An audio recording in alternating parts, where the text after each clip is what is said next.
One of the biggest problems that we have as food delivery drivers when we're out here working is wasting time. Wasting time is a huge problem because it keeps you from making the most money. So today I'm going to give you 4 tips on how you can not waste as much time while you're out there doing food delivery. My name is John McFall, and I want to welcome you to the McFallRI channel, where I teach you how to make $25 to $30 an hour doing food delivery. In today's video, I want to give you some tips on what you can do when you're out there doing food delivery that's going to help keep you from wasting time, and in essence it's going to keep you from making as much money when you're out there doing your work. And this is going to be things that you can implement right now that are going to help. If you get value out of today's video, please like this video and subscribe to my channel. So one of the biggest reasons that I'm a proponent of multi-apping, this is what I talk about on my channel all the time, is because if you use only one app when you're out there doing food delivery, you have one opportunity from one place to get orders on your phone to make the money when you're out there. If obviously you have more than one platform that you're working on, you're going to receive more orders than if you are working on only one app. And because of this is going to allow you to have opportunities to pick out the best orders from multiple places so you can make more money for this reason. So I always recommend, if you're out in a marketplace that can sustain DoorDash, Uber Eats, and Grubhub, get on all 3 of them. And another thing that this does too is you might be on one platform, let's say DoorDash, but let's say Grubhub is the best app in your marketplace, like where I work in Fort Wayne. If you're not working on the app that produces the best opportunities in your marketplace, you're taking money out of your pocketbook by working on the one that's not. The second thing I want to talk to you about is, I'm going to give you a scenario. Let's say you get an order and you drive to a restaurant and you go into the restaurant and they tell you that the order is not ready. A lot of people, what they do in this situation is they simply say okay, and they go take a seat wherever the drivers sit waiting on orders, and they simply just sit there and wait and wait and wait and wait until the order is finally prepared. Well, that's not what I do at all. When I go into a restaurant and I go up to the counter and they say the order is not ready, I always ask them for a specific amount of time until they believe that order is going to be done, because this is going to really help me decide on what I'm going to do, which is one of 2 different things.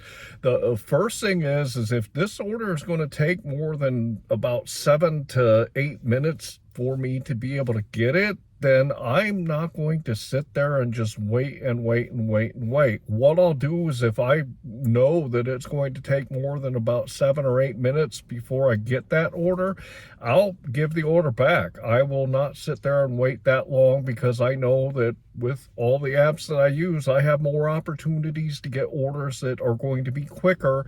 So I don't waste my time and just sit there. I will give the order back. Or if I hear that they're really busy and they tell me it's going to be 15 minutes or 20 minutes or a half hour, I'll be like, okay, that's great. And I'll go back out to my car. I will turn on the other 2 apps that I work on. Because I'm working in my sweet spots that I talk about all the time, I'll get orders on other apps and I'll see what orders they send me. And if I know it's a really quick restaurant and the miles are really short and it's a good $1 per hour and $1 to time, I'll actually go take orders on other apps while I'm waiting on the one to get done that I initially accepted. Obviously, the order that I accepted was good criteria to me. It paid good dollars to time and good dollars per mile, so I don't really want to lose it. So if I hear it's going to take more than about 15 minutes and I'm in one of my sweet spots and have the other 2 apps, I'll get on the other ones and take an order with one of the other ones while I'm waiting on the one to get done that I originally accepted. You would not believe how many times I pull up to restaurants, especially when it's really busy, and I see other drivers that are pulling into the parking lot and they just, kind of sit in their car, look at their phone for a minute, and then I see them get out of their car and they just kind of meander slowly into the restaurant. They get into the restaurant and they just stand there and don't say anything to the employees. They wait for the employees to acknowledge them, and they could stand there 3, 4, 5, 10 minutes before somebody actually acknowledges them. I don't take this approach when I'm out here doing food delivery. And the reason I don't is because this wastes my time. So what I do is I get to the restaurants as quickly as possible. I don't waste time getting there. Then once I get there, I get right out of my car. I go right into the restaurant and I go right up to the counter. I talk to somebody. If somebody's not there, I get somebody's attention and ask them about my order so that they know that I'm there to pick it up. You don't have to just stand there and wait for employees to acknowledge you. Since we went through this whole thing with COVID and restaurants shut down their lobbies, a lot of them still have the mindset that the counters are not important. They don't even pay attention to them in some cases. So when you go to a restaurant, be quick about it. Be quick about getting out of your car, going to the counter, and get somebody's attention instead of waiting for them to acknowledge you. And then because of this, I get my orders quicker than other people, and I get back out to my car, get down on the road. If I'm working, let's say, an 8-hour shift and I save 5 minutes each order because I'm doing it the way I do it instead of being lethargic and waiting for people to acknowledge me, in a whole hour I can get 15 or 20 minutes more than the guy next to me because I'm really aggressive in the way I do it. I don't get shitty with people. That's not what I mean by aggressive, but I'm very aggressive about it. And this gives me, in an 8-hour shift, I could get literally an hour to an hour and a half more work time because I'm aggressive about how I do this work.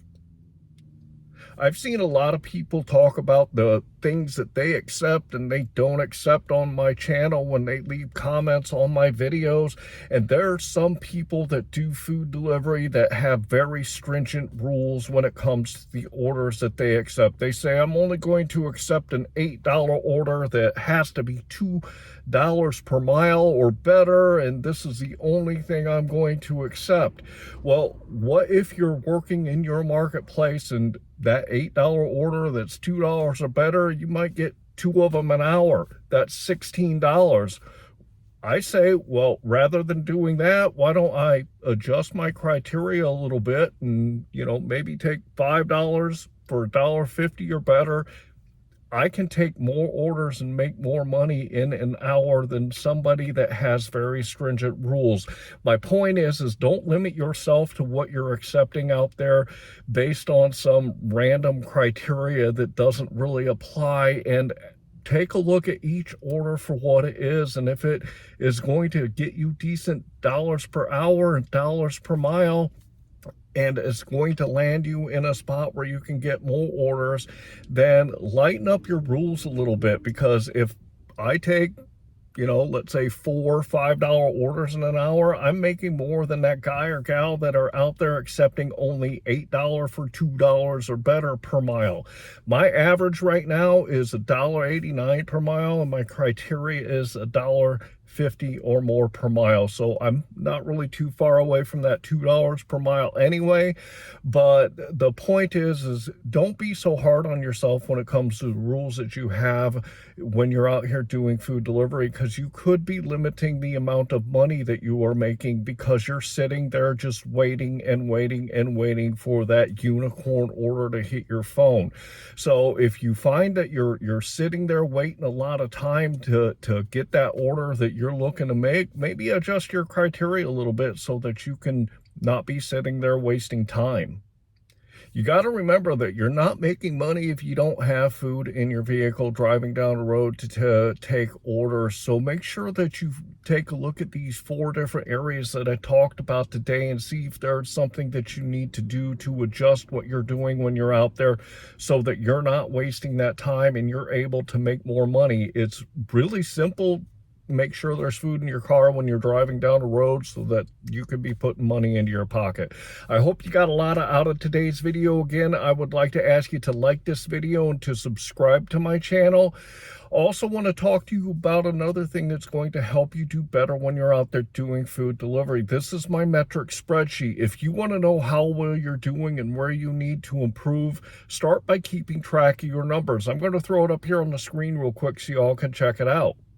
If you look at the left-hand side, you'll see I always put my start time and my end time. This gives me the total time that I've worked.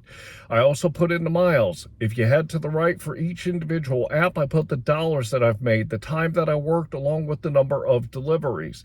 Head to the bottom and you'll see it calculates out what your average dollar per hour, dollar per mile, and your average per order. Especially if you're out here multi-apping, you really want to keep track of these numbers and see where you are overall, because this will really help you do better when you're out there doing food delivery. Also want to remind you, if you want to learn how to make that $25 to $30 an hour, go down into my food delivery playlist, because there's a lot of great information that's going to teach you how to do it there. I did a great 4-part series on multi-apping. You can check out the first video here, and this will teach you a lot of the basics all the way up to some advanced strategies is going to help put more money in your pocket. With that, I want to say I hope that you are out there getting the money that you and your family deserve. And with that, I want to say thanks.